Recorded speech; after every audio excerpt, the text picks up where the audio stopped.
fato mais notório desses 200 anos de independência do Brasil foi que no século passado, na década de 1980, as crianças e adolescentes conquistaram o direito de ter direitos.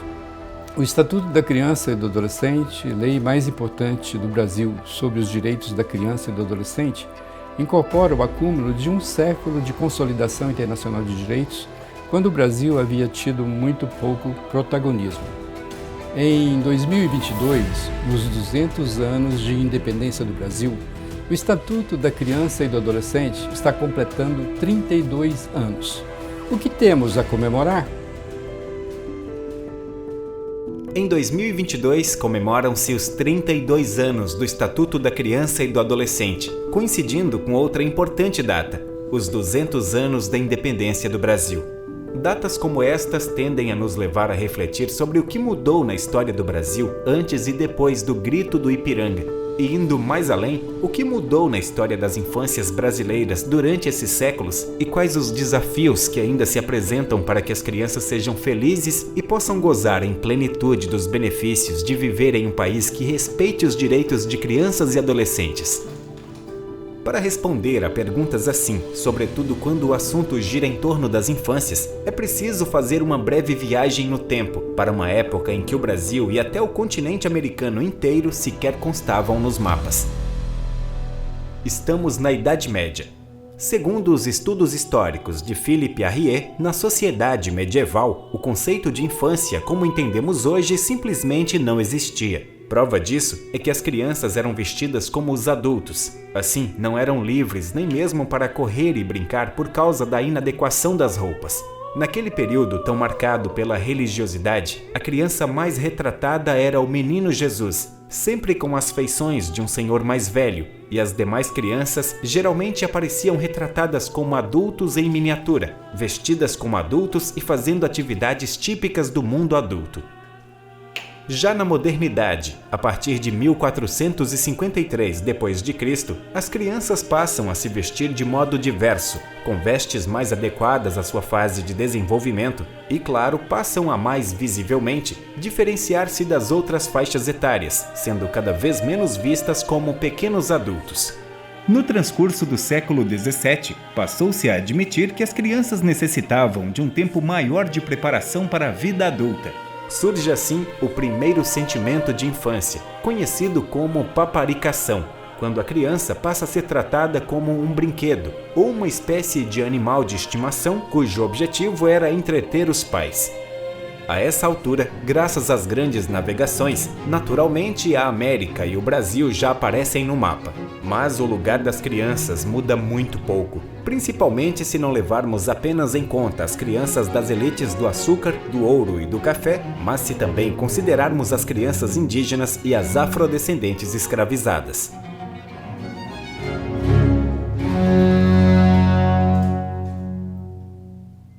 Primeiro, precisamos mostrar que existe uma diferença entre criança e infância e que somente no século XVIII, por volta dos anos 1700, as crianças e adolescentes ganharam um status diferente de miniatura de adultos, de propriedade dos pais e passaram a ter um valor em si mesmas, não porque seriam adultas um dia, e passaram também a ser objetos de preocupação e intervenção do Estado. Segundo, que no Brasil, até pouco depois da independência, 1850, as crianças e adolescentes eram dominadas exclusivamente pelos seus pais, que podiam escolher suas carreiras, seus casamentos e etc.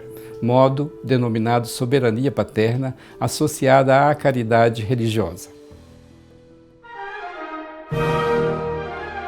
Fato é que os eventos que culminam na independência política do Brasil, desde a chegada da corte de Dom João VI, fugida de Napoleão em 1808, e a posterior volta de Dom João para Lisboa para evitar a queda da coroa, passando pela insistência do então regente Dom Pedro em não ceder às pressões das elites portuguesas que queriam seu retorno imediato a Lisboa, chegando ao Grito do Ipiranga, a dívida contraída junto à coroa britânica para indenizarmos Portugal pela atitude separatista e, enfim, a consolidação de um primeiro ideal de nacionalidade brasileira, pouco repercutiu na maneira como a criança era vista, menos ainda se a criança não pertencia às elites dominantes. Porém, essa realidade começaria a mudar, mesmo que a passos lentos, com o advento de outros fatos históricos impactantes, como a pressão da economia inglesa pela abolição da escravidão e a queda da monarquia com a proclamação da República.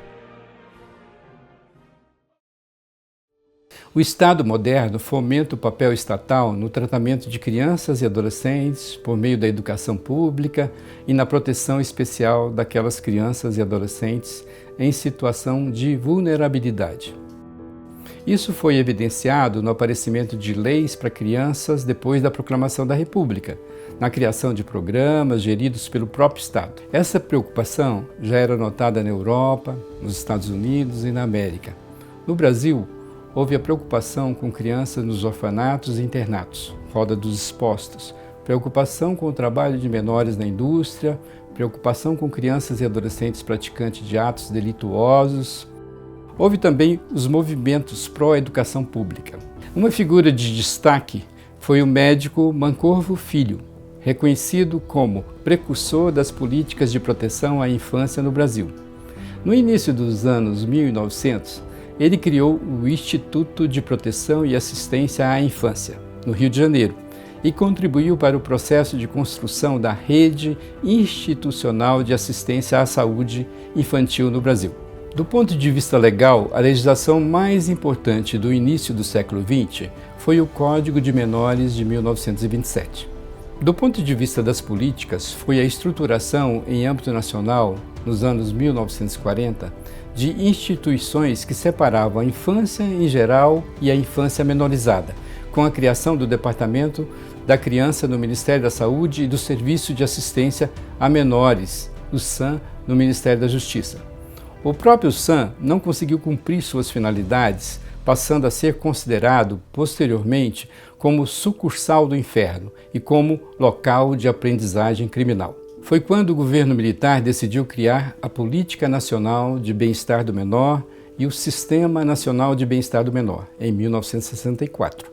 Este sistema estruturou, em âmbito nacional, a Fundação Nacional de Bem-Estar do Menor, FUNABEM, e as Fundações Estaduais de Bem-Estar do Menor, as FEBEMs. Outro fato marcante do ponto de vista legislativo foi a aprovação do novo Código de Menores em 1979, que foi aprovado durante o ano em que se comemorava o Ano Internacional da Criança, em celebração aos 20 anos da Declaração Universal dos Direitos da Criança de 1959.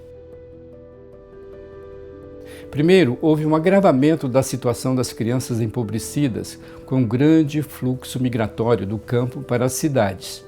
O Brasil passou de majoritariamente rural para majoritariamente urbano. Faltavam programas de inclusão econômica, serviços e etc. Com isso, houve o surgimento de estudos e iniciativas parlamentares, como a CPI do Menor de 1976, que publicou um dossiê sobre a realidade do menor no Brasil, o qual ampliou a visibilidade do fenômeno na mídia. Se estruturou uma visão crítica entre o tratamento destinado às crianças e adolescentes de classe média e às crianças pobres menorizadas. O fato mais notório desses 200 anos de independência do Brasil foi que no século passado, na década de 1980, as crianças e adolescentes conquistaram o direito de ter direitos.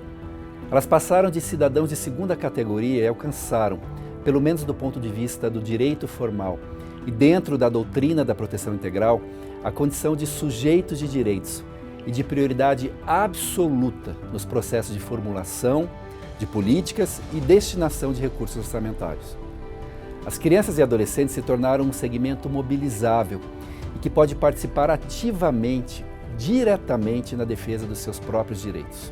Foram realizadas 2 campanhas de mobilização social e midiática, entre os anos de 1986 e 1987. Criança e Constituinte e Criança Prioridade Nacional, apoiadas pelo Unicef e pelo Conselho Nacional de Propaganda. Essas mobilizações foram de grande importância para que houvesse uma relação de pertencimento entre crianças e a legislação que surgia, além de terem sido fundamentais para a redação dos artigos 227 e 228 da Constituição de 1988. Houve a sensibilização de muitos parlamentares da Assembleia Nacional Constituinte. Foi preciso uma interlocução permanente dos atores que advogavam pelos direitos da criança junto ao Congresso Nacional. Um momento importante de participação das crianças e adolescentes foi a ciranda da Constituinte, que se tornou o marco da aprovação no Congresso da Emenda Criança, que serviu de origem para os artigos 227 e 228 da Constituição Federal. Mais de 20 mil crianças celebraram o momento, fazendo uma ciranda em torno do Congresso Nacional. Também da entrega de documentos com a presença das crianças de rua. Esse novo status de sujeito de direitos foi, pela primeira vez no Brasil, reconhecido nos artigos 227 e 228 da Constituição Federal de 1988, no Estatuto da Criança e do Adolescente, o ECA, e no Plano Internacional, na Convenção das Nações Unidas sobre os Direitos das Crianças e Adolescentes. Um momento simbólico ocorreu durante o segundo Encontro Nacional de Meninas e Meninos de Rua. Nesse momento, as crianças e adolescentes entraram no parlamento e fizeram uma votação simbólica do Estatuto da Criança e do Adolescente no ano de 1989. Na última década desses 200 anos, houve um esforço da sociedade brasileira na prevenção e no enfrentamento de todas as formas de violência contra crianças e adolescentes. E atualmente, os crimes cibernéticos e a exploração de crianças e adolescentes a conteúdos inapropriados para a sua idade são dois dos principais desafios que enfrentamos. Seria impossível, naturalmente, não considerar um dos acontecimentos mais difíceis desses últimos 200 anos, que foi a pandemia de Covid-19. Apesar de tudo o que esse triste evento trouxe de desafiador, é inegável a capacidade de superação das dificuldades por crianças e adolescentes. A pandemia, ela foi um período, está sendo ainda, de muitos desafios.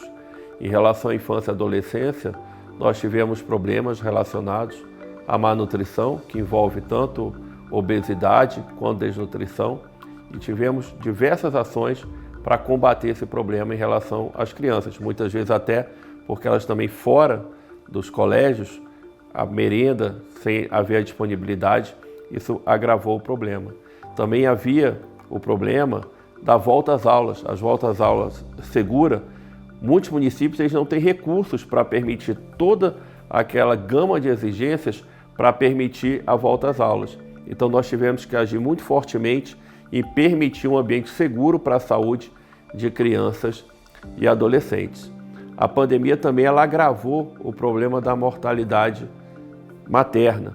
A Covid, o vírus da Covid, ele se mostrou aumentando o risco de morte de mulheres. Então nós praticamente dobramos durante a pandemia a mortalidade materna. Então tivemos que fazer ações para diminuir isso por meio de mudanças de políticas para fomentar principalmente cuidados com UTI materna, com UTI neonatal, ou seja, para ter um serviço mais especializado e efetivo para cuidar de mães e bebês. Além disso também, a nossa obrigação e que nós agimos disponibilizando vacinas para todo o Brasil. Foram mais de 500 milhões de doses de vacinas. Todo mundo no Brasil que era elegível para se vacinar e quis se vacinar, foi vacinado. Além disso também a pandemia ela agravou questões de saúde mental, como por exemplo ansiedade e depressão. Isso agiu muito fortemente também nas crianças, que fora da sala de aula, sem contato com seus amigos e colegas de turma, isso também foi agravado na infância e adolescência. Então tivemos que agir muito fortemente por meio das redes de atenção psicossocial, por ações contra a ansiedade e depressão, para cuidar das nossas crianças e adolescentes. Nesses 200 anos do nosso país como nação, nós temos dado passos muito importantes no que diz respeito ao olhar, ao cuidado, à proteção com a criança. Mas de 6 anos para cá, nós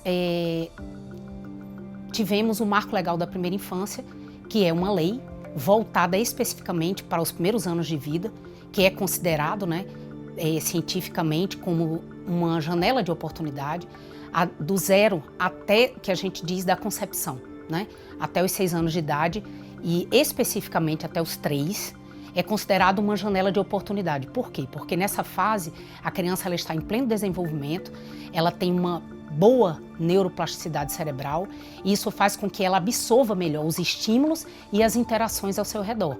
Então, isso fez com que os cientistas e os nossos parlamentares que estiveram em Harvard, fizeram um curso, entenderem essa fase como uma janela de oportunidade. Então não podemos perder essa fase. É uma fase que a gente precisa investir tempo, cuidado, proteção, não só no que diz respeito ao atendimento básico das necessidades da criança, mas interações qualificadas, afetividade, fortalecimento da parentalidade, para que essa criança se sinta segura, cresça saudável, e os estímulos para que essa criança tenha um potencial de aprendizagem e de desenvolvimento qualificado, né? Então, uma criança que é bem estimulada, que tem boas interações na primeira infância, com certeza ela vai ser um adulto mais saudável, dificilmente terá dificuldade de aprendizagem, de relações. Então, é importante um investimento nessa fase. A informação acerca da importância dos primeiros anos de vida não é importante, a gente não pode pensar que ela é importante só para famílias em situação de vulnerabilidade. Às vezes, famílias que têm uma boa condição econômica, pais que têm uma boa instrução, mas que não entendem que essa fase é uma fase que precisa ser... eles precisam estar atentos a essa fase, né? No que diz respeito às interações, ao estímulo propriamente dito, né? O contar histórias, o brincar. Então, não é uma informação que precisa chegar só a um público específico, ela precisa chegar a todas as famílias que têm criança na primeira infância, para que todas entendam que investindo na criança nesses primeiros anos de vida, da gestação, né? Porque é comprovado cientificamente que desde a gestação a gente pode começar os estímulos. Da gestação até os 3 anos de idade, a criança tem uma neuroplasticidade que favorece, né, a absorção de estímulos nessa fase da vida. Então, por isso, a primeira infância ela precisa ser vista com um olhar cauteloso e, por isso, o Marco Legal da Primeira Infância trouxe um olhar específico para essa fase da vida, sedimentando as políticas públicas voltadas para essa fase que é considerada, né, a mais importante do desenvolvimento. E, em observância ao marco, a sugestão de um programa de visita domiciliar que pudesse levar às famílias orientações, que pudesse levar informações importantes para que esses pais compreendam a importância dessa fase para a criança.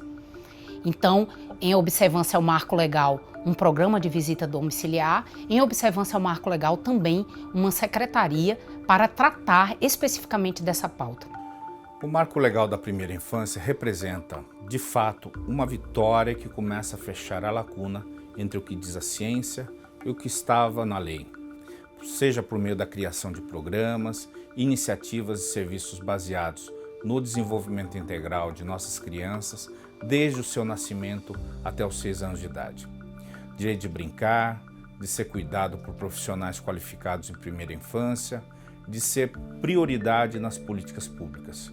Direito a ter a mãe, o pai, o cuidador em casa nos primeiros meses, seja com uma licença maternidade ou paternidade justas.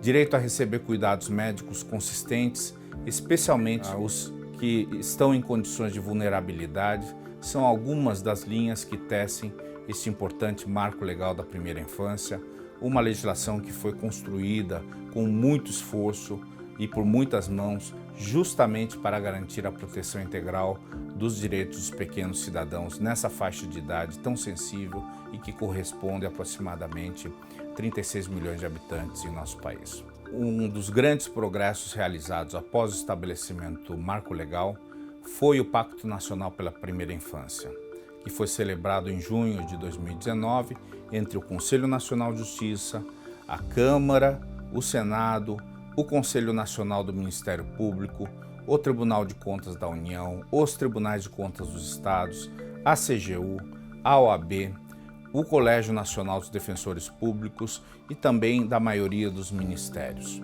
com a finalidade específica de reunir forças numa grande cooperação técnica e operacional para aprimorar a infraestrutura necessária à proteção do interesse da criança e também para realizar outras ações que estão previstas no Marco Legal da Primeira Infância, seja a prevenção da improbidade administrativa, dos serviços públicos, envolvendo também atores da rede de proteção à primeira infância e que têm o dever de aplicar a legislação que vai materializar os direitos previstos no artigo 227 da Constituição e também no Estatuto da Criança e do Adolescente, além de estarem previstos no marco legal.